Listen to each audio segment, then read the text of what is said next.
Hello friends, welcome to our channel smart study with RS. आज के lecture के अंदर हम भौतिक विज्ञान फिजिक्स इसके प्रीवियस ईयर क्वेश्चन करेंगे, जो कि एसएससी मोस्टली एसएससी में आए हुए जो भी हैं। एसएससी के वेरियस एग्ज़ाम होते हैं, एसएससी सीजीएल, सीएचएसएल, एमटीएस और हरियाणा के कोई एचएसएससी के लिए भी इम्पोर्टेंट हैं। साइंस के क्वेश्चन रहेंगे, ये सभी important PYQ previous year question रहेंगे इस लेक्चर के अंदर।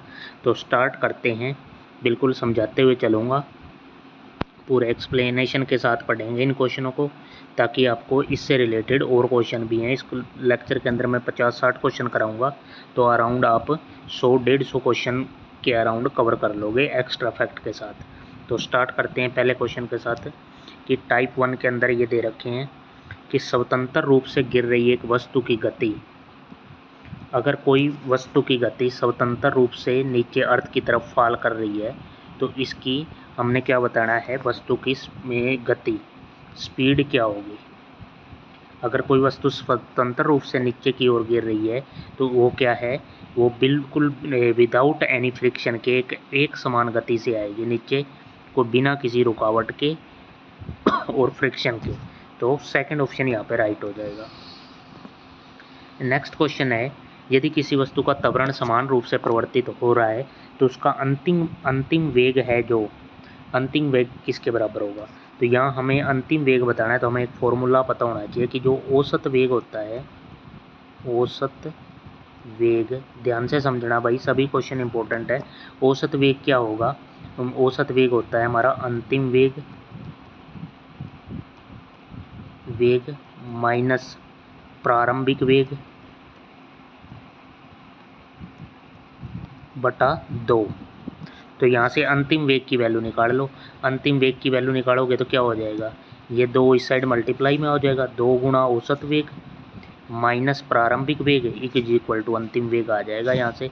मतलब बेसिक फॉर्मूला ये होता है, उससे कुछ भी पूछ सकता है अराउंड। मान लो किसी क्वेश्चन में अगले में किसी पेपर में प्रारंभिक वेग पूछ लेगा, तो आपने औसत वेग एवरेज वेलोसिटी का फॉर्मूला रखना है याद, फाइनल माइनस इनिशियल बाय 2, इतना फॉर्मूला याद रखना है। Option number second. नेक्स्ट है जो दूरी समय आलेख की ढाल होगी। मतलब ये कह रहा है कि अरेख बना दिया, ये ग्राफ बनाया, दूरी एक तो हमने बना दिया डिस्टेंस का, और यहाँ हमने ले लिया टाइम का। तो इससे क्या निकलेगा, जैसे जैसे चेंज डिस्टेंस में होगा उसी तरह चाल के अंदर होगा। तो यहाँ पे हमें क्या है, हमें पता है speed is equal to distance upon time है। डिस्टेंस और टाइम के रिलेशन से क्या स्पीड आ जाती है, चाल आ जाएगी। Option number 4।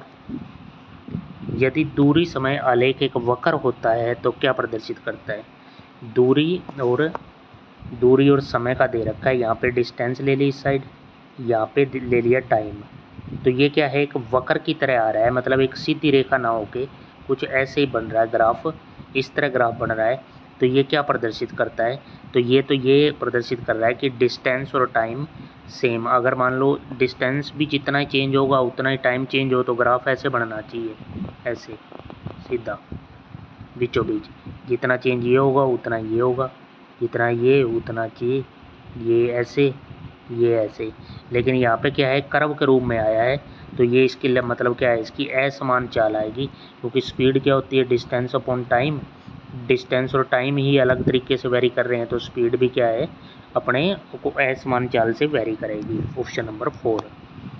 यदि वस्तु समान समय में असमान दूरी तय करे, समान समय में असमान दूरी करे, तो उसकी गति क्या होगी, उसकी गति होगी वही ग्राफ से अभी मैंने बताया है। ये अगर वस्तु समान समय में, ये टाइम हो गया, ये डिस्टेंस हो गया। अगर टाइम तो सेम सही चेंज हो रहा है प्रॉपर इंटरवल पे, लेकिन डिस्टेंस है कहीं कम कहीं ज़्यादा, तो यहाँ पे ग्राफ है इसका क्या बनेगा, इसका ग्राफ तो एक लीनियर नहीं बनेगा, ऐसे बनेगा ये इस तरह कुछ। तो असमान गति हो जाएगी। गति कहाँ से आ गई, स्पीड डिस्टेंस अपॉन टाइम है, डिस्टेंस अपॉन टाइम से स्पीड आ जाएगी।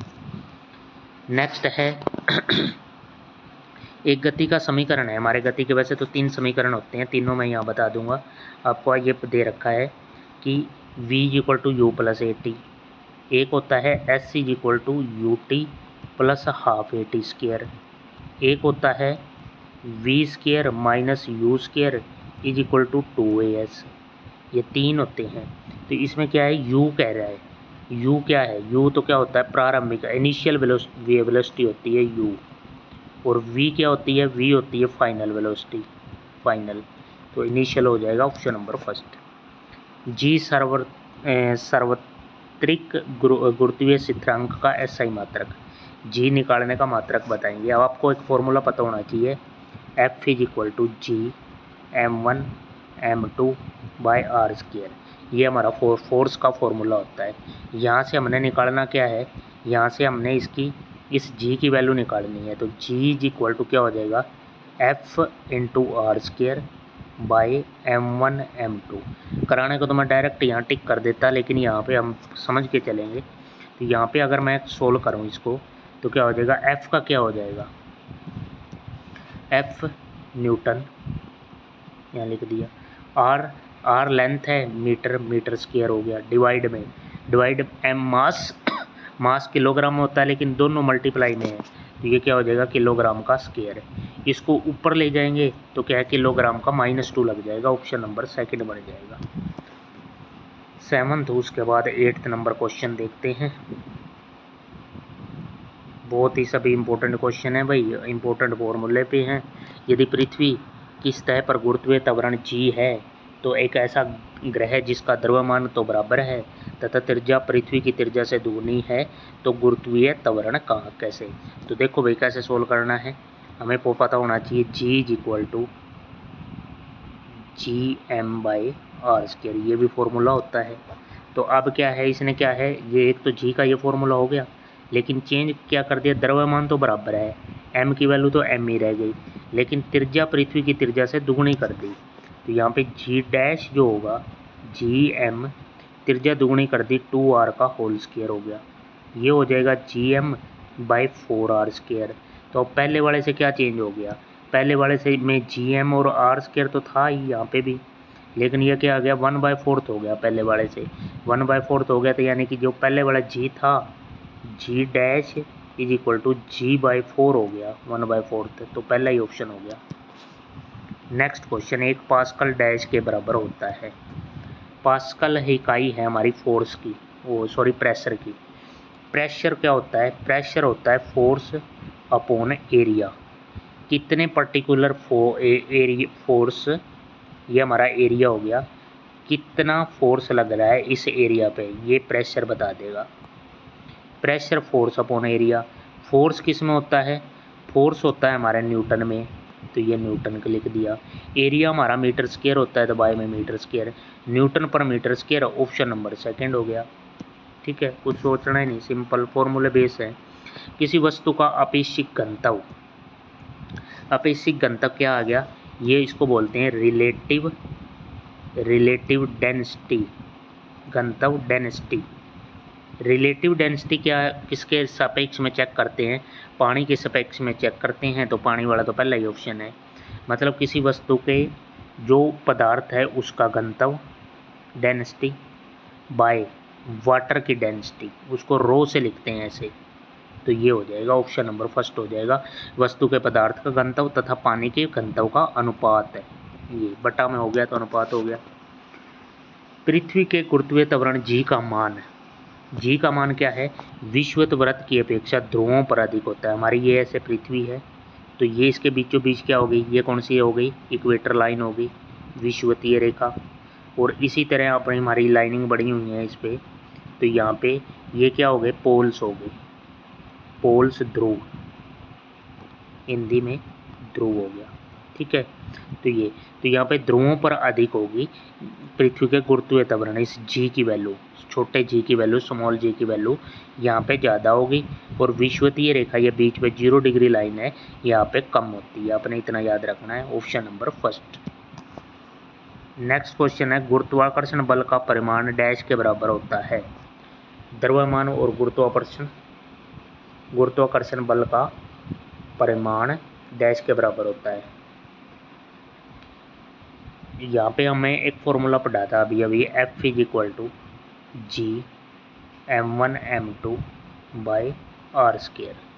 तो यहाँ पे क्या है, गुरुत्वाकर्षण बल का परिमाण, द्रव्यमान और गुरुत्वाकर्षण बल के कारण त्वरण के गुणनफल के बराबर होता है। तो हमारा यहाँ पे क्या हो गया, फर्स्ट ऑप्शन ही हो जाएगा, ये फॉर्मूला है इसका। नेक्स्ट हमारे पास 13 नंबर क्वेश्चन क्या आ जाता है। 13 नंबर क्वेश्चन है, इसमें क्या चेंज है कि यदि पृथ्वी की सतह पर गुरुत्वीय त्वरण g है तो ऐसा ग्रह जिसका द्रव्यमान पृथ्वी के द्रव्यमान से आधा और त्रिज्या पृथ्वी की त्रिज्या के बराबर है तो गुरुत्वीय त्वरण का मान क्या होगा। हमें पता है फॉर्मूला क्या होता है, G=Gm/r²। ठीक है, ये हो गया। अब क्या है, द्रव्यमान पृथ्वी के द्रव्यमान से आधा, द्रव्यमान आधा कर दिया, G'=Gm/2 कर दिया, और त्रिज्या सेम ही है r²। तो यहाँ पे क्या फ़र्क पड़ गया, यहाँ से क्या है g, इस g से ये G'=G/2 हो गया, G/2 ऑप्शन नंबर फर्स्ट। किसी वस्तु का द्रव्यमान और उत्पन्न त्वरण का गुणनफल उस पर लगने वाले डैश के बराबर होता है। तो हमें पता है किसी वस्तु का द्रव्यमान उसको m से और त्वरण है उसको एक्सेलरेशन है, ये क्या होता है F=ma। ये फॉर्मूला भी होता है mass into acceleration, force = mass into acceleration, option number first. Next है, किसी पिंड के मुक्त रूप से गिरते समय इसके पथ में किसी बिंदु पर स्थित ऊर्जा में जितनी कमी आती है डैश में उतनी ही वृद्धि हो जाती है।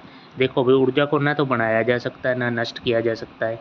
तो ये क्या है, मुक्त रूप से गिरते हुए कोई भी वस्तु मुक्त रूप से नीचे धरती पे गिर रही है, तो इसमें क्या है, किसी पद में उसमें स्थितिज ऊर्जा में जितनी उसकी जो है स्थितिज ऊर्जा में जितनी भी कमी आएगी, लेस होगा, उतनी ही उसकी गतिज ऊर्जा उतनी ही वैल्यू में इंक्रीज़ हो जाएगी। तो ताकि ऊर्जा है जो हमारी एनर्जी है एक, वो कांस्टेंट वैल्यू रहेगी। ऑप्शन नंबर ये फर्स्ट हो जाएगा हमारा सही। नेक्स्ट क्वेश्चन है, यदि किसी वस्तु को तरल में रखा जाता है तो उस पर ऊपर की ओर बल लगता है। हमें किसी वस्तु को ऐसे तरल में रख दिया तो वो वस्तु है जो वो ऊपर की ओर फोर्स लगाएगी, तो उस फोर्स को क्या कहते हैं, उनको फ्लोटेशन फोर्स बोलते हैं, उत्प्लावन बल, ऑप्शन नंबर 4। 1 मीटर पर सेकंड स्क्वायर के त्वरण के कारण किसी वस्तु का वेग 5 से 10 हो गया, इस समय वस्तु में होने वाला विस्थापन। यहाँ पे हमारा फॉर्मूला क्या यूज होगा, ये हमारे पे हो जाएगा v² - u² = 2as। इस फॉर्मूले में हमने s निकालना है। v फाइनल वेलोसिटी होती है, फाइनल 10 होगी, 5 से 10 होगी, चेंज होगी। तो यहाँ पे क्या हो जाएगा, 10 का स्क्वायर माइनस 5 का स्क्वायर = 2 इंटू एक्सलेशन क्या है, ये दे रखा 1 इंटू s। तो यहाँ से क्या हो जाएगा, 10 का स्क्वायर 100 माइनस 5 का 25, ये कितना हो गया 75 = 2s। तो यहाँ से s निकालेंगे तो ये क्या हो जाएगा 75/2। यहाँ पे कितना हो जाएगा 37.5, ऑप्शन नंबर सेकंड। उसके बाद हमारे पास हो गया 18 नंबर क्वेश्चन। जब कोई वस्तु मुक्त रूप से गिरती है तो इसकी मुक्त रूप से गिरती है, पीछे भी क्वेश्चन रिपीट हो गया, तो उसकी स्थितिज ऊर्जा है वो गतिज ऊर्जा में, मतलब जितनी स्थितिज ऊर्जा में कमी होगी उतनी ही गतिज ऊर्जा बढ़ जाएगी। तो ऑप्शन नंबर सेकंड हो जाएगा। उसके बाद है 2 किलोग्राम द्रव्यमान वाली किसी बंदूक से 10 ग्राम द्रव्यमान वाली एक गोली 20 मीटर प्रति सेकंड के वर्ग से चलाई जाती है। बंदूक के पीछे हटने का वेग मीटर पर सेकंड में ज्ञात कीजिए। हमने देखो भाई इसको कैसे सोल्व करना है। सबसे पहले क्या है, किसी बंदूक से 10 ग्राम गोली का हिसाब किताब करते हैं, 10 ग्राम वाली है। यहाँ पे क्या है, मोमेंटम लगेगा, जो संवेग है P वो होता है मास इंटू वेलोसिटी, ये तो इसको कांस्टेंट कर देंगे हम संवेग को। 10 ग्राम वाली है गोली है और हमारे क्या है 20 मीटर पर सेकंड से, तो इंटू 20 ग्राम में था तो इसको भी ग्राम में कर लिया। तो बंदूक का क्या है 2000 ग्राम वाले द्रव्यमान वाली किसी बंदूक वो कितनी वेलोसिटी से पीछे जाएगी तो वो v रख दिया। यहाँ पे इसको सोल्व करेंगे तो हमारा क्या हो जाएगा, यहाँ से इसको सोल्व करेंगे तो ये हो जाएगा 2000 और 200 डिवाइड में क्या हो जाएगा 2000 = v। यहाँ से सोल्व करेंगे 2 0 से 0, 2/10। तो यहाँ से क्या करेंगे 2/10 कितना हो गया 0.2 ऑप्शन नंबर हमारा कौन सा सेकंड बन जाएगा सही। 200 हमने कल 200/2000 इसको सोल्व करेंगे तो क्या हो जाएगा 1/10 0.1 आएगा भाई, ऑप्शन नंबर थर्ड। यदि एक भौतिक मात्रा की इकाई डैश है एम्पियर मीटर प्रति सेकंड वर्ग तो उसकी विमाएँ, मतलब डायमेंशनल फॉर्मूला पूछा हुआ है उसका, कैसे निकालते हैं, क्या है एम्पियर मीटर प्रति सेकंड वर्ग। एम्पियर को आई में लिखते हैं, मीटर हो गया, मीटर लेंथ है उसको एल में लिखेंगे, प्रति सेकंड वर्ग है तो यहाँ पे क्या हो जाएगा सेकंड का स्क्वायर, यानी कि सेकंड को क्या किस में लिखते हैं टाइम का स्क्वायर टी, तो यहाँ पे हो जाएगा I L T minus two, I L T minus two में ऑप्शन नंबर फर्स्ट। 20 हो गया 21, यदि किसी वस्तु का वेग दुगुना कर दिया जाए तो उसका संवेग, संवेग अभी आ गया हमारा क्या है मोमेंटम, मास इनटू वेलोसिटी होता है, ठीक है, ये पीछे पढ़ाई है हमने। इसका वेग दुगुना कर दिया, v को क्या कर दिया 2v कर दिया, तो यहाँ से इसका क्या है momentum directly proportion to v है, तो यहाँ पे अगर v को डबल कर देंगे तो मोमेंटम भी डबल हो जाएगा, दो गुना हो जाएगा, ऑप्शन नंबर सेकंड। 22, घोड़ा गाड़ी की गति भौतिक शास्त्र के किस सिद्धांत का उदाहरण है, तो घोड़ा गाड़ी के ये न्यूटन के 3 नियम थे, तो थर्ड नियम के अकॉर्डिंग है action and reaction are equal and opposite to each other, option number first. 23, वर्षा की बूंद है जब तक समतल सतह पर गिरती है, तो वर्षा की बूंद ऐसे गिरती हैं भाई समतल सतह पर बारिश आने पे, तो वो क्या है मिनिमम सरफेस एरिया का स्फीयर फॉर्म में एक्वायर करती हैं, तो ये उसके किसके कारण है, ये सरफेस टेंशन के कारण है, सरफेस टेंशन कहते हैं इसको, सरफेस टेंशन, ये इसका हिंदी में हो जाएगा पृष्ठ तनाव के कारण, ऑप्शन नंबर फर्स्ट। नेक्स्ट है एक समुद्री मील डैश के बराबर है, तो 1852 मीटर, फैक्चुअल याद रखना है। 24 के बाद हमारा आ जाता है 25, 25 नंबर क्या है चेक करते हैं भाई, ये रहा सिथर वैज्ञानिक शब्द कॉन्स्टेंट साइंटिफिक टर्म को वर्णित करने के लिए उपसर्ग के रूप में एक शब्द का प्रयोग है। अगर कोई चीज़ चेंज नहीं हो रही कॉन्स्टेंट है एक जैसी, तो उसके लिए क्या हम यूज करते हैं आइसो, जैसे टेम्परेचर चेंज सेम है तो उसके लिए हम यूज कर देंगे आइसोथर्मल, प्रेशर सेम है तो आइसोबार, इस तरह, तो ये क्या हो जाएगा ऑप्शन नंबर थर्ड हो जाएगा। नेक्स्ट क्वेश्चन है जब किसी तरल पदार्थ पर दबाव लगाया जाता है तो दबाव परिवर्तन बिना किसी नुकसान के द्रव के प्रत्येक भाग में फैलता है, ये कौन से नियम की घटना की व्याख्या है, तो ये पास्कल का नियम है, पास्कल का नियम, option number 4। Next radio activity का एसआई इकाई क्या है, तो रेडियो एक्टिविटी की एक्सआई इकाई बैकबैरल होती है, ऑप्शन नंबर सेकंड। नेक्स्ट है कौन सी तापमान की एसआई इकाई कौन सी है, तापमान जो टेम्परेचर मापते हैं वो केल्विन में है, केल्विन एसआई इकाई है, के से इसको लिखते हैं, ऑप्शन नंबर फर्स्ट। मई 2019 में 130 वर्षों में पहली बार किलोग्राम को फिर से परिभाषित किया गया, अब इसे प्रकृति में एक मूलभूत गुण के रूप में पुनर्भाषित किया जाएगा जिसे कहते हैं प्लैंक का स्थिरांक, ऑप्शन नंबर फर्स्ट। उसके बाद है स्विंग मोमेंटम का एसआई मात्रक P = मास इंटू वेलोसिटी, ये होता है, मास को लिख देते हैं किलोग्राम, वेलोसिटी क्या होती है, वेलोसिटी को लिखते हैं मीटर, मीटर पर सेकंड में इसको, तो मीटर पर सेकंड, तो यहाँ से हो जाएगा किलोग्राम मीटर पर सेकंड, ऑप्शन नंबर सेकंड। 31, बेहद कम घनत्व वाली गैस को बहुत ही कम तापमान पर ठंडा करने के लिए बने पदार्थ की अवस्था को क्या कहते हैं, तो उसको कहते हैं बोस-आइंस्टीन कंडेंसेशन, ये पदार्थ की एक अवस्था है, ऑप्शन नंबर 4 हो जाएगा हमारा राइट क्वेश्चन 31। उसके बाद 32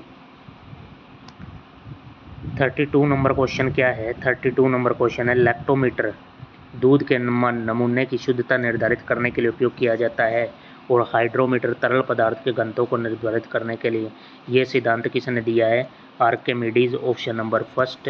नेक्स्ट कौन सा मात्रक वही मात्रा मापता है जो एसआई इकाई जो हमारी पास्कल से क्या है टोर है, ये क्या है प्रेशर की, तो प्रेशर की एक दूसरी इकाई टोर भी है, TOR टोर, तो यहाँ पे फोर्थ हो जाएगा 34। तापमान का एसआई इकाई, तो ये केल्विन रिपीट हो गया। उसके बाद है किस वैज्ञानिक ने सापेक्षता का सिद्धांत दिया है रिलेटिविटी का, तो अल्बर्ट आइंस्टीन।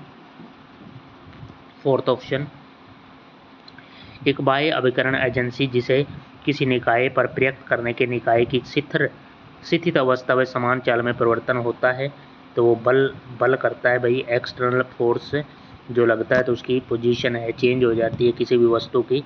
ये कोई वस्तु है, इस पर बाह्य बल फोर्स लगा दिया है, इसके ओपोजिशन में हमारे पास क्या है, रिएक्शन लगेगी, फ्रिक्शन फोर्स लगेगा। तो इसकी क्या है, अगर F यहाँ पे F ग्रेटर देन इस फ्रिक्शनल फोर्स से है तो इस बॉडी को डिस्प्लेस कर देगा इस डायरेक्शन में। तो ठीक है, यहाँ पे बल हो जाएगा एक्सटर्नल फोर्स, बल की वजह से इसकी जो पोजीशन है वो हमने चेंज करके यहाँ नई पोजीशन कर दी है, ऑप्शन नंबर 4।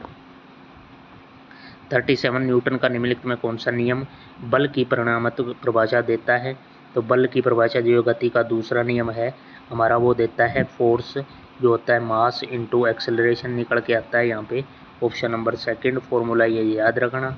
उसके बाद है दो बिंदुओं के बीच विभवांतर ज्ञात करने का एक फॉर्मूला होता है। विभवांतर ज्ञात करने का हमारा फॉर्मूला है जो V होता है, आपने याद रखना है W/Q, ये फॉर्मूला ऑप्शन नंबर 4। उसके बाद हमारा 39 नंबर क्वेश्चन क्या है, किसी वस्तु को ऊपर या नीचे उठाना, सेना की परेड और किसी भारी वस्तु का स्वतंत्र रूप से गिरना आदि। तो ये पीछे भी आ गया है, तो ये क्या है, सरल रेखीय गति है, ऑप्शन नंबर 1। 1797-98 में दिए गए हेनरी क्विंडेज के प्रयोग में गुरुत्वाकर्षण के सौ का ये किसकी वैल्यू पूछ रहा है, जो हमने फॉर्मूला पढ़ा था पीछे, F=G m1m2/r²। इसमें G का मान पूछा हुआ है तो उसकी वैल्यू होती है 67.10⁻11 न्यूटन मीटर स्क्वायर पर kg², ऑप्शन नंबर 3। उसके बाद 41 दिया गया समीकरण डैश का संबंध का कारण है। ये समीकरण जो है SC=UT+12AT², ये एक स्थिति, ये डिस्प्लेसमेंट को बता रहा है, और यहाँ पे ये क्या है, यहाँ पे भी टाइम है, तो ये स्थिति और उसके समय को बताता है, ऑप्शन नंबर 1। नेक्स्ट, कौन सी मूल SI इकाई नहीं है, SI इकाई टेस्ला कोई SI इकाई नहीं है। नेक्स्ट क्वेश्चन, निम्नलिखित में किस भौतिक राशि की विमाएँ ऊर्जा की विमाओं के समान है। तो ऊर्जा हमारी एनर्जी, ऊर्जा के समान जो है ये इसके समान है, इकाई क्या है हमारी ऊर्जा को क्या है, कार्य भी कहते हैं। कार्य क्या हो जाएगा हमारा वर्क, क्योंकि वर्क को भी हम किस में मापते हैं, जूल में, एनर्जी को भी जूल में मापते हैं। वर्क कब होगा, जब किसी वस्तु पर फोर्स लगाएं और वो डिस्प्लेस हो जाए, तो इसको क्या कहेंगे, फोर्स इनटू डिस्प्लेसमेंट। फोर्स का हमें पता ही है, फोर्स न्यूटन में होता है, डिस्प्लेसमेंट मीटर में होता है, तो न्यूटन मीटर इसकी इकाई हो जाएगी। तो यही आघूर्ण की इकाई है न्यूटन मीटर, ये भी आघूर्ण की सेम है, ऑप्शन नंबर 1। उसके बाद है दीप्त तीव्रता, ल्यूमिनस इंटेंसिटी को मापने के लिए एस इकाई क्या है, कैंडेला होती है, ऑप्शन नंबर 2। नेक्स्ट है रोमर पैमाने के द्वारा निम्न में क्या मापा जाता है। रोमर पैमाने से हम तापमान मापते हैं, तापमान मापने की अलग अलग इकाई हैं, सेल्सियस भी है, केल्विन भी है, फ़ारेनहाइट भी है, रोमर भी है। तो यहाँ पे क्या हो जाएगा, तापमान रोमर स्केल पे तापमान मापते हैं। नेक्स्ट हमारे पास 46 है।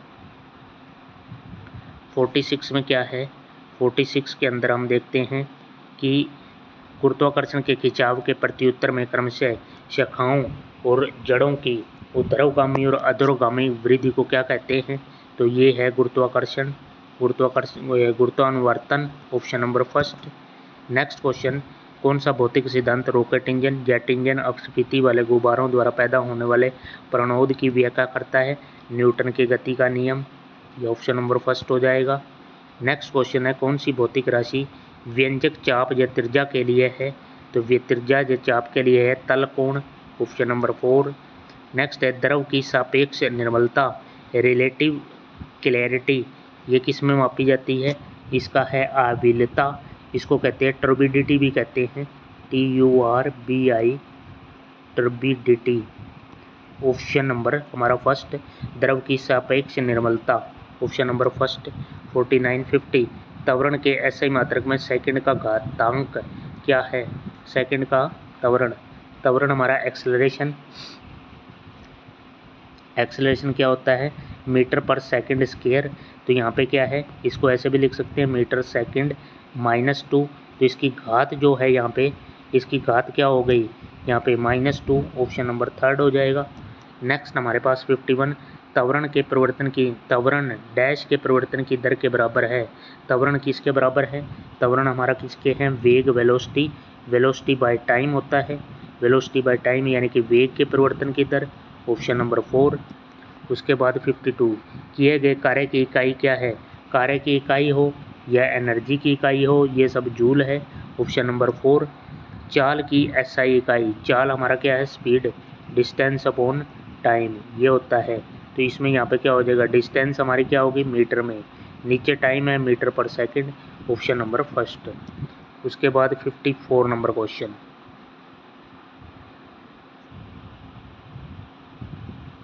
भारतीय भौतिक विज्ञान सत्येंद्र नाथ बोस द्वारा यह क्वांटम सूत्रीकरण फॉर्मूलेशन के आधार पर अल्बर्ट आइंस्टीन ने किस वर्ष में पदार्थ की एक नई अवस्था बोस आइंस्टीन कंडेंसेशन का अनुमान लगाया? तो यहाँ 1924, option number second.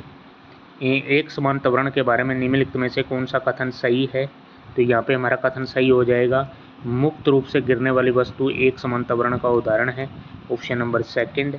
Next question है, सही कथन की पहचान कीजिए। यहाँ पे सही कथन हो जाएगा, न्यूटन क्या है? न्यूटन बल का मात्रक है, option number first. Next question है, जड़त्व के संबंध में निम्नलिखित में कौन सा कथन सही है? जड़त्व के संबंध में हमारा कथन क्या है? पहला कथन है कि किसी वस्तु का जड़त्व उसका वह प्राकृतिक गुण है जो उसके विराम या गति की अवस्था में परिवर्तन का विरोध करता है, ठीक है। किसी वस्तु का द्रव्यमान उसके जड़त्व का माप है, तो यहाँ पे हमारा क्या है? दोनों ही बातें सही हैं। तो नेक्स्ट क्वेश्चन हमारे पास है, विंड वेन यंत्र डैश द्वारा, ये क्या है? विंड वेन नाम से ही पता है, तो ये पवन की दिशा बताएगा, ऑप्शन नंबर 4। यहाँ पे 59 क्वेश्चन कंप्लीट हमारा है नहीं, तो यहाँ पे हमारे ये सीरीज कंप्लीट होती है। यहाँ पे हमने कम से 58 क्वेश्चन डिस्कस किए हैं। तो आप ये सभी PYQ हैं प्रीवियस ईयर SSC CGL के, क्योंकि CGL का एग्ज़ाम भी आ ही गया है ऑलमोस्ट।